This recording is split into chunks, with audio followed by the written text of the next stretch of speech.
Рахымның жасы 16-дан 17-ге аяқ басқан. Мұрты енді ғана тебіндей бастаған боз балашаға. Әкелері өмірден ертерек өтіп кеткен соң, ағайын 4-5 бала аналарының қолына қарап қалған. Солардың ішіндегі еті тірісі пысықтауы Рахым болатын. Бар ауыртпалық анасының иығына түскенін бала болса да жүрегі сезді. Сол ауыртпалықты жеңілдеткісі келгендей Рахым тез есейді. Мектепті аяқтар-аяқтармастан еңбекке араласып кетті. Жұмысы мал бағу, яғни шопанның көмекшісі. Оның үстіне өзінен 2 жас үлкен ағасы жоғары оқу орнына түсіп оқып жатқан болатын. Аз уақыттың ішінде жұмысын дөңгелетіп алып кетті. Қаршадай болса да жұрт аузына іліккен. Анасына қолғанат болды, ақылды бала екен деген сөздерді естігенде төбесі көкке жеткендей болады. Мақтауды кім жек көреді дейсің? Рахым қолы қалт етсе үйіне соғады. Соның өзінде де ас су ішіп бола салысымен оны мұнын реттеп, қора-қопсының бұзылған жерін жөндеуге кірісіп кететін. Анасы онсыз да жұмыстан қалжырап келдің ғой, тынығып демал деп аяушылық білдіретін. Жоқ, шаршағаным жоқ, мұнымен жөндемесем басқа кім жөндейді деп Рахым бой бермейтін. Анасы осындайда ерте есейген, өзіне қолғанат болуға жарап қалған ұлының сыртынан сүйсіне қарап, тіл көзім тасқа, ұлым ер жетті, қолғанатым болды деп сүйсіне қарап отыратын. Әкесі байғұстың ұлының азамат болған кейпін көре алмай кеткені есіне түссе, еріксіз көзіне жас алып, жаулығының ұшымен жанарын сүрткілейді. Бір күні әдеттегідей Рахым үйіне соққан. Үйге жақындай бере мал қора жақтағы анасының әлденеге әбігерленіп жүргенін байқап қалды да, апа не болды, жайшылық па деп жаны тынбай қалды. Анасының маңдайы тершіп, басындағы орамалы шешіліп әбіржіп кетіпті. Қызыл тайыншаға не көрінгенін білмеймін, бағана түсте бір шелек су беріп, алдындағы ақырға бір бау жүгері пая салғанмын. Сәлден кейін сыртқа шықсам, қызыл тайынша қораны шыр айналып, байыз таппай жүр екен. Біресе қораға сүйкенеді, біресе есікті сүзгілейді, тамағы қырылдап аузынан көбік ағып, көзі біресе қызарады, біресе аларады. Жақындасам өзіме тап береді. Не істерімді білмей дал болып жатқаным. Сасқанымнан аузын ашып көрмек болып едім, саусағымды тістеп алғаны деп қансыраған саусағын көрсете берді. Рахымның үрейі ұшып кетті. Апау, аузын ашып неңіз бар еді? Мүмкін қызыл тайынша құтырған шығар, одан да мал дәрігерін шақырайық та деді, сасқалақтап. Сөйткеніміз жөн шығар, мен де соны ойлап тұрмын, деді анасы. Ауылдағы Сартай деген кісі жекеменшіктегі малдарға қарайтын мал дәрігері болып бекітілген. Бірақ оны іздегенде табу өте қиын. Ал тапсаң шақырып үйге келтіру одан да қиын. Тентек суды көбірек ұрттайды. Сау жүргенінен мас болып жүргені көп. Рахым Сартайды әрең тапты. Әке көкелеп жалына жалбарына үйге ертіп келді. Сенген қойым сен болсаң күйсегеніңе болайын дегендей Сартайдан қайран болмады. Бар айтары, сонда бұл қалай өзі, не болды деп міңгірлей береді. Айтқан жөні түзу ақылы, бұл тайынша құтырған, тез арада көзін жою керек. Ал анаңа тез арада құтырғанға қарсы вакцина салдырмасаң болмайды, әйтпесе құтырып кету мүмкін деп сөз сала бастады.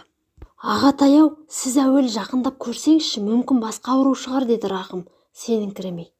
Қап қоймадыңдар-ау деп Сартай қораның есігін аша беріп еді, қызыл тайыншаның оған тап бермесі бар ма? Айттым ғой деп мойын бұрмастан кетіп қалды. Бұзау күнінен қолда өскен қызыл тайыншаны көзі қаншалықты қимаса да, Рахым амалсыздан атып тастады да өлігін терең шұңқырға апарып көмді. Ол енді біткен шаруа. Ал анасының жайы не болмақ? Осы ойдан Рахымның зәресі зәр түбіне кетті. Түні бойы көз ілмеді. Ерте оянып алып, анасының жанына келді. Еш жерім ауырмайды, дәрі іздеп несіне әуреленесің? Құдай сақтасын, деді анасы мұны жұбатып. Жоқ апа, бұл ойыншық емес, мен тез арада вакцина тауып келемін деп Рахым кесіп айтты. Қиналатында жөні бар еді, ол дәрісі құрғырды қайдан табады? Отырған жерлері Қызылдың құмында аудан орталығынан 100 шақырымнан аса шалғай қиырды. Мезгілде жайсыз, күздің толас таппайтын сылыңғыр, сылбыр жауыны, суық желі өктемдік танытып тұрған кез. Көліктің де реті жоқ. Келісе араға ай салып автодүкен не сексеуіл артқан машина ғана қара көрсететін. Келмесе о да жоқ. Рахым күні бойы есік алдында сенделумен болды. Екі көзі ауылға келетін үлкен қара жолда. Үмітсіз шайтан дегендей бір мезет сонау алыста көз ұшында қарайған ноқат пайда болды. Рахым өз көзіне өзі сенбегендей көзін қайта-қайта сүрткілей береді. Машина, машина деп Рахым өзінің қалай дауыстап жібергенін аңғармай қалды. Қуанышы қойнына сыймай, басындағы қалпағын жоғары көтере бұлғап, қарсы қарай жүгірді. Ой, не болды, машина көрмеп пең сен? Деп рөлде отырған мұртты төртбақ кісі қабағын шытты. Рахымда уақыт таз еді, тез-тез бар жайды тәптіштеп түсіндірді. Қасымда онсызда екі адам бар, кабинада орын жоқ. Күн болса суық, сексеуілдің үстіне отырып 100 шақырым жолға шыдаймысың деді жаңағы кісі, Рахымға сынай қарап. Шыдаймын, тек ала кетсеңіздер болды деді ол, жыламсырап. Жә, жылама, жігіт емеспісің деп тыйып тастады. Одан да бізге сексеуіл артыс деді жаңағы мұртты кісі дауысын қатайтып. Бірер сағаттан кейін сексеуіл тиелген машина ыңыранып ауылдан шықты. Рахым сексеуілдің үстіне шоқиып отыр, бұтаға қонған торғайдай болды. Асығып жүріп жөнді киінбепті, бойы тоңази бастады. Жол қай бір оңған жол дейсің, бұралаңдаған. Оның үстіне лайсаң, машина дөңгелегі тайған сайын бір олай бір бұлай түлкі бұланға салады. Ондайда Рахым түсіп қалмайын дегендей сексеуілге онан сайын жабыса түседі. Жолдың таусылатын түрі де жоқ. Күн болса қас қарайып, жаңбыр сіркірей бастады. Жел күшейді. Рахым тісі тісіне тимей салқылдап, денесі дірілдеп, қалтырап қоя берді. Бірақ анасына вакцина ауадай қажет екендігі есіне түскенде бір сәт жаурағанын ұмытып кеткендей болады. Әйтеуір таң ата аудан орталығына да жетті ау. Жол азабы бір сәтте есінен шығып кеткендей асығып-үсігіп дәріханаға жетті. Маған құтыруға қарсы салатын вакцина беріңізші деді, тісі тісіне тимей дірдіреді. Қап, жаңа ғана соңғысын біреу алып кетіп еді деді дәрі сатушы өзін өзі ақтағандай. Ағатай, маған бір-ақ қорап керек, қанша төле десеңіз де төлеймін, анамды құтқарып қалуым керек деді Рахым, жалынған үстіне жалына түсіп. Қарағым-ау, бар болса аяп тұр дейсің бе? Жағдайыңды түсініп тұрмын ғой. Мен облысқа тапсырыс беріп қойғанмын. 1-2 күнде келуі керек. Жарайды, саған зәру боп тұр екен. Мен телефон соғайын. Мүмкін ұшақпен беріп жіберер. Сен ертемен хабар ал деді. Дәрі сатушы Рахымды жұбатып. Ағатай, сөйтіңізші, құлындығыңыз болайын, деді ол, тұйықтан шығар жол табылғанда қуанып кетіп. Таң да мұндай ұзақ болар ма? Әзер атырдау. Ұйқыдан тұра сала дәріхана жаққа аяңдай жөнелді. Бала, жолың болды, мінекей, таңғы рейспен беріп жіберіпті деп, дәрі сатушы вакцина салынған қорапты Рахымға ұсына берді. Құдды бір алтын қазына толы қорап ұстағандай қолы қалтырап кетті. Сол сәтте вакцинаның шын бағасын Рахым ғана білетін еді. Рахым ғана бағалай алатын еді. Таразының бір басында анасының өмірі, ал екінші басында қораптағы вакцина тұрғандай. Дәрі сатушыға тез-тез рахмет айтқан Рахым, есіл дерді ауылға тезірек жету, анасына вакцина салдыру. Әшейінде жайбарақат өтіп жатқандай болатын уақыттың алтынға бергісіз баға жетпес сәтті де болады екен. Әттең, қанаты жоқ, әйтпесе құс болып ұшар еді ау. Осы ойлардың жетегімен Рахым ауылға қалай жеткенін байқамай қалды. Дереу укол салатын мейірбекені тапты. Анасымен хал жағдай сұрасып үлгерместен әбден жол соқты болған Рахым төсекке құлай кетті. Қанша ұйықтағаны есінде жоқ. Ертеңіне кешкісін бір-ақ оянды. Құлыным-ау, көп азапқа түсіп қиналыпсың ғой. Басыңды бекерге әуреге салдым-ау. Қара асан келгір қызыл тайыншаның аузына қолымды қалай салып едім. Нем бар еді сонда деп жыларман болды анасы.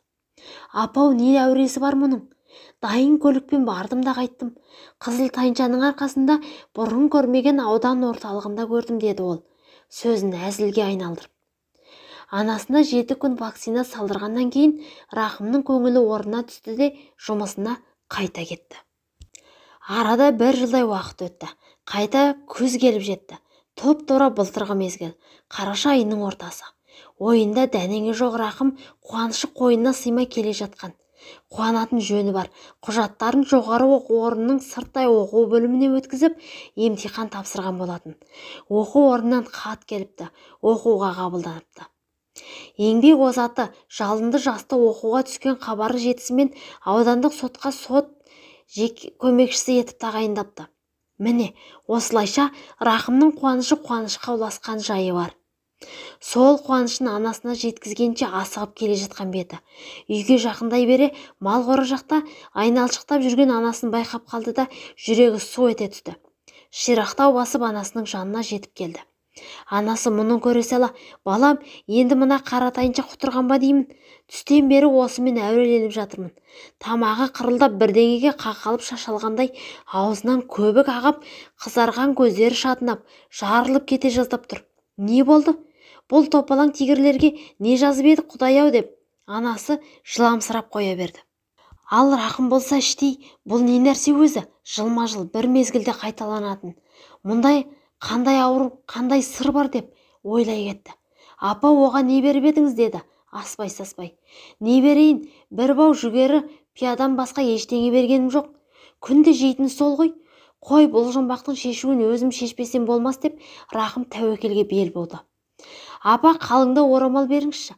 Қолымды орап алып, не де болса тайыншаның аузын ашып көрейін деді.